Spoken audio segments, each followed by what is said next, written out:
अस्सलाम वालेकुम नाजरीन, कैसे हैं आप सब लोग। उम्मीद है कि आप सब खैरियत से होंगे।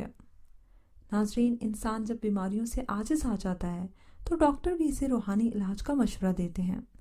अब तो बहुत से अस्पतालों में कुरान थेरेपी भी शुरू हो चुकी है। कई बार लोगों को अल्लाह के कलाम से शफा पाते देखा और सुना है, जिनका अब अकीदा है कि जो काम अद्वयात नहीं कर सकती वो अल्लाह का कलाम सबसे बेहतर करता है और ये सबसे बेहतरीन और अफजल इलाज है जिसमें शिफाए कामला मौजूद है। नाज़रीन, आज की इस वीडियो में मैं आपको एक नहायत ही मुजरब वजीफ़ा बताऊंगी। सूरह फातिहा का नहायत मुजरब वजीफ़ा मैं आपके साथ शेयर करूंगी कि इंशाल्लाह ताला ये एक आजमाया हुआ वजीफ़ा है और इस वजीफ़े की बदौलत इंशाल्लाह ताला अल्लाह पाक हर छोटी बड़ी बीमारी से आपको निजात दिलाएंगे।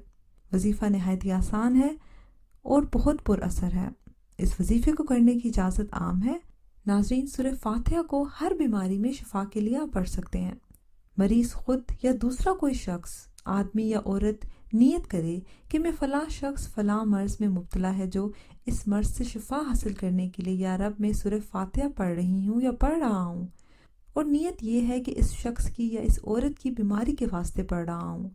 ऐ अल्लाह, मुझे इस औरत या मर्द को, उसका अपने नाम भी लेना है, इस बीमारी से निजात दे। पढ़ने का तरीका मैं आपको बता दूं नाजरीन। बावुज़ू होकर 11 मरतबा आपने दुरूद शरीफ पढ़ना है, दुरूद इब्राहिमी आपने पढ़ना है। उसके बाद आपने बिस्मिल्लाहिर्रहमानिर्रहीम पढ़नी है। उसके बाद आपने सूरह फातिहा पढ़नी है। सूरह फातिहा को आपने 41 बार पढ़ना है। इसके बाद आपने आखिर में दोबारा 11 बार दुरूद इब्राहिमी पढ़ना है। अव्वल और आखिर दुरूद शरीफ लाज़िम पढ़ना है। नाज़रीन, मैं आपको वजीफ़ा दोबारा बताती चलूँ। आपने करना ये है कि आपने अव्वल 11 मरतबा दुरूद इब्राहिमी पढ़ना है। उसके बाद आपने बिस्मिल्लाहिर्रहमानिर्रहीम के साथ 41 मरतबा सूरह फातिहा पढ़नी है। हर बार आपने बिस्मिल्लाहिर्रहमानिर्रहीम से शुरू करना है। उसके बाद आपने आखिर में दोबारा 11 मरतबा दुरूद इब्राहिमी पढ़ना है। वजीफ़ा ख़त्म होने पर आपने 1 गिलास पानी पर दम कर देना है और उसके बाद आपने अल्लाह पाक से गिड़गिड़ा के दुआ करनी है। नाज़रीन, इस पानी के गिलास को आपने मटके के पानी में शामिल कर देना है, या आप कूलर या किसी बोतल में भी शामिल कर सकते हैं, लेकिन मिट्टी के बर्तन में शिफा है और सारा दिन मरीज ने यही पानी पीना है।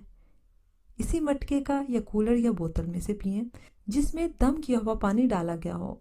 नाज़रीन, ये अमल आपने 3 दिन, 7 दिन, लेकिन शदीद बीमारी में 11 दिन करना है। इंशाल्लाह ताला सूरह फातिहा की बरकत से अल्लाह पाक मरीज को बीमारी से शिफा देंगे।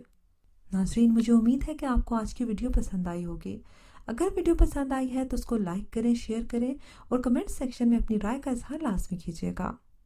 अगर अभी तक आपने हमारा चैनल सब्सक्राइब नहीं किया तो इसको लाजमी सब्सक्राइब कर लीजिए और साथ लगे बेल आइकन को भी प्रेस करें ताकि हर न्यू वीडियो की नोटिफिकेशन भी आपको मिलती रहे। अगली वीडियो तक इजाज़त दीजिए। अल्लाह हाफिज़।